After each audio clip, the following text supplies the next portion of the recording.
আমার মেয়ের মোবাইলে আমার নাম হলো 500 ছবি আছে। আমি এখনো সাহস পাইনি আমার মেয়ের একটা ছবি বের করে দেখতে।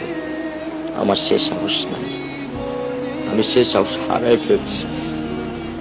কারণ ও আমার ছিল হৃৎপিণ্ড। ওর জীবনে এমন কোনো চাওয়া নাই যেটা আমি পূরণ করিনি। পরশুদিন বলছে, বাবা আমার একটা বোরকা কিনে দাও।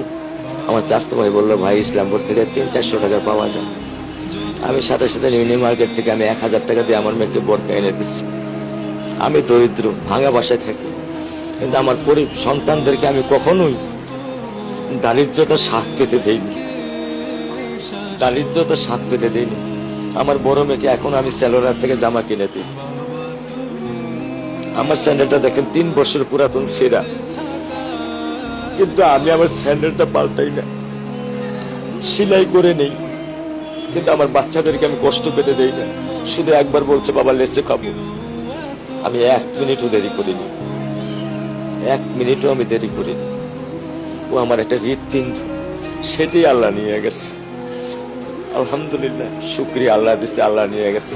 আমার কোনো কষ্ট নেই। আমি তো চাইলে পারতাম না। অনেক দম্পতি আছে যাদের সন্তান নেই, আল্লাহ দিচ্ছে, আল্লাহ নিয়ে গেছে। আমি আলহামদুলিল্লাহ করি আল্লাহ গেছে। আমার কোনো কষ্ট নেই, আমার কোনো কষ্ট নেই। ঠিক আছে।